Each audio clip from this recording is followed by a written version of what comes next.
So, there are some things where I don't believe, that that it is okay to have an opinion that that's opposite or opposes my own. I do think absolutely there are certain situations and certain ideas that require admonishment and require a "fuck you, you're an idiot" type of conversation, because they really are. Okay, wait. JP's saying more. He says, "No reason to defend yourself. Be you. That's all you can be." Amen. Yeah, exactly. And I agree. I mean, of course, I agree. And that should be enough for people. And people should be able to be whomever and whatever they are, wherever they live, whatever they do, as long as, I've always said this, and I've always believed this since I was a very little kid. I mean, couldn't put it into words necessarily as a small child, but I've always felt this way, is that, as long as other people aren't hurting someone else, their actions or whatever are not harming another individual or infringing upon someone else's civil liberties or rights, or as a human being or whatever, more power to them. Do what the fuck they want. And that includes, to me, I don't care if people, and people are going to disagree with me on this, but people who want to marry their cousin or their sister or any of that gross stuff, go ahead. I mean, that's something I would ever do, nor would I want to. Kind of turns my stomach.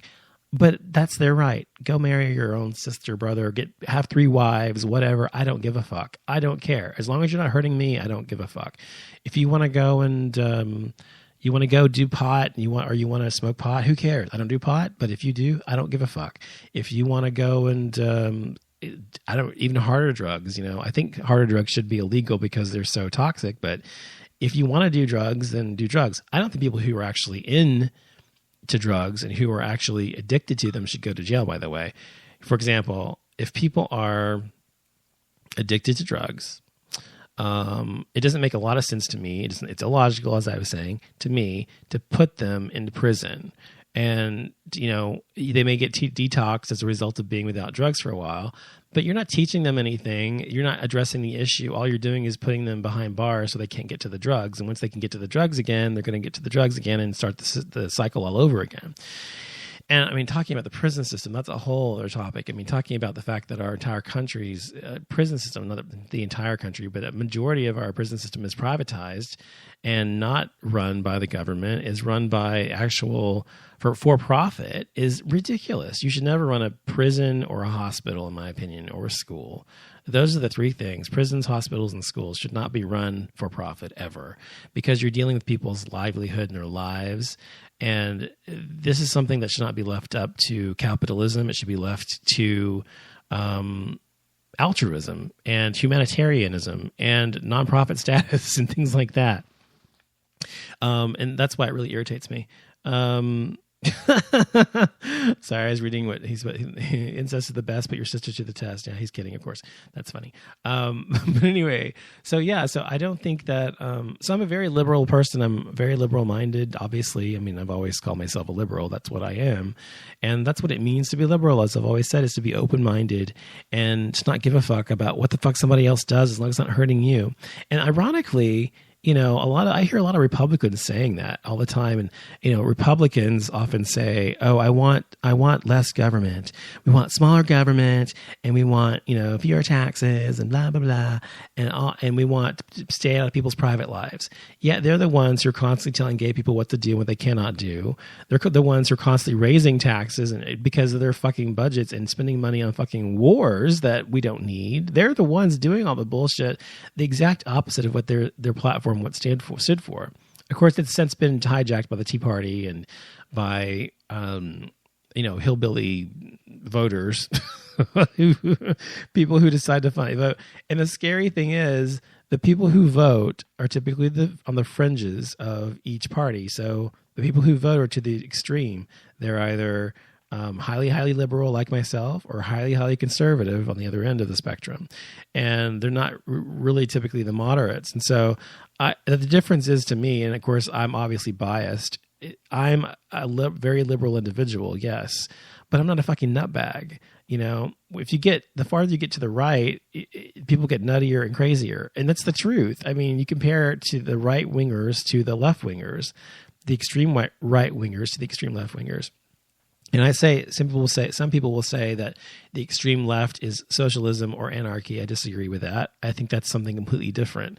When I'm talking extreme left, I'm talking about the things I've discussed so far on the show, just the past 10 minutes or so, about, freedom and about equality and about civil liberties, et cetera, et cetera.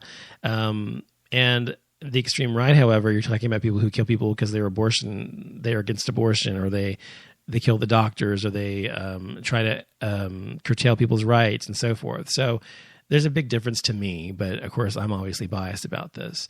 But in general, liberal people are, and I've said this before, I've had an entire show on this particular topic before, that liberal people are generally have bigger hearts, are kinder, and give a fuck. We care what happens and what's good for the group.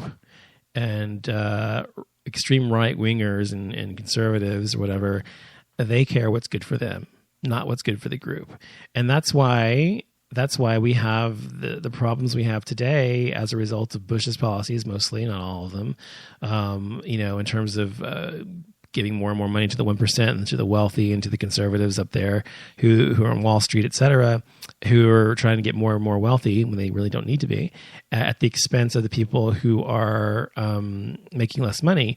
When 43% or some craziness like that, I think it's like 43% of America's wealth is in the top 1%, and the rest of it, or it's like maybe even 80%. It was like something crazy number, is at the top 1%. So the top 83% of our wealth is held by, I think it said like 1,000 people or something, or 100,000 people, whereas the other 3 million or whatever have a very small share of the pie.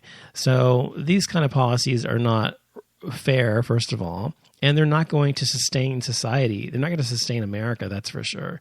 The reason America worked so well in the beginning and worked so well through the wars and all the things we had, World War I, World War II, et cetera, is because we had social programs. We had people who were able to depend upon getting a loan for a home and being able to save for college. And college didn't cost $50,000 a year or whatever. It cost $5,000 for an entire 4-year degree. And even with inflation, it's ridiculous. So these things are so abhorrent to me, because I look at social justice and I look at what's happened to society as a result of these policies. It really fucking pisses me off. It just fucking pisses me off. JP says, I think the job of the government is to pass laws that protect people from bad actions of other people, be it rape, murder, theft, etc. The government should not be, I think it's supposed to say allowed to pass laws that protect people from themselves for whatever reason. You should not legalize morality. Your rights end where it infringes on someone else, and those rights should be equal for all. Thank you. Exactly. And that is not a difficult, concept for most people to get. And that concept has been around since the Greeks, okay, and their idea of pure democracy even. And so it's not as if we, want something that is so completely out there and crazy.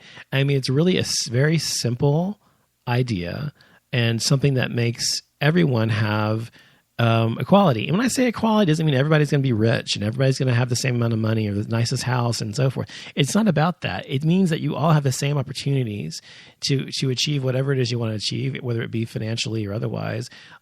You're all, the way I look at it is we're all starting off on the same, at the same starting line.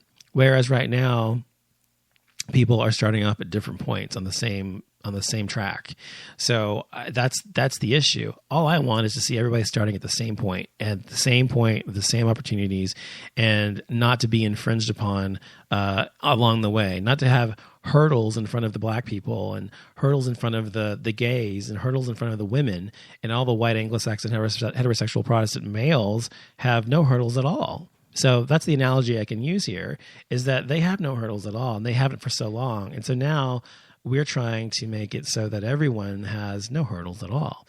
That's it. I think it's a pretty easy concept to understand, but it seems very difficult for many people to get. especially conservatives. And I know that I am very anti-Republican, and I admit that freely because I don't believe in their ideology at all, nor have I ever. I know I am very anti-racist. I'm very anti-homophobe. I'm very anti anything that is anti, basically. I just am. And it's probably a function of who and what I am and how I've had to live my life as being an outcast most of my life to some degree, never being able to really fit in. And so even sometimes I was able to fit in, sometimes I wasn't, depending on where I was, who I was with, what kind of races I was with, what kind of sexual orientations I was with, or whatever. So I've been able to see both sides of the coin, really, in a lot of ways, especially when I was younger. Anyway, and my point is, I've been able to see both sides, and I know very well how easy it is for some people to just sit back and just enjoy the fruits of other people's labor, and not worry about other people's rights and say, oh, that's their problem, not ours, or I have my own problems to worry about. But the truth is, if you don't do something about it, nobody's going to. We all need to help each other achieve. We all need to help each other actually achieve and actually reach equality. Because as they said, I don't know if it was what's his name? I think it was Martin Luther King Jr. Yeah.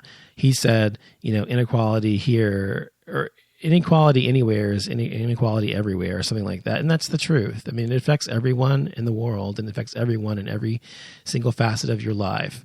And to just act like it doesn't exist is wrong, is very wrong. I only hate the haters. That's right. I hate.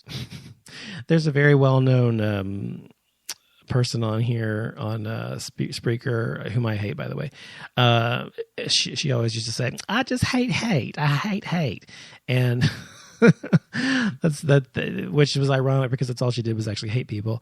But I actually just hate people who hate. That's the truth. I really do. I just have a thing about it. I don't understand it at all. But anyway, well, I got a little fired up there for a minute, but that's what I had to say on the show. I think I'm done for the night. So anyway, if you guys want to check me out, you can go to offlimitshow.com. You can go to Spreaker.com. I'm on iTunes, Off Limits Show on iTunes, Gay Mass, and also Brain Purge on iTunes if you want to subscribe there. And you can always email me if you want to say something personal or private to me that you want me to read on the air or ask a question, info@offlimitshow.com. You can always go to offlimitshow.com as well and listen to the show live or in the archives. So I want to thank JD Productions for coming to the show and listening, and hope you'll come back, and I'll be sure to come to your show if I can ever catch it when you're on live. And everybody else who's listened tonight, thank you for listening, and I'll be back next week. Thanks. Good night.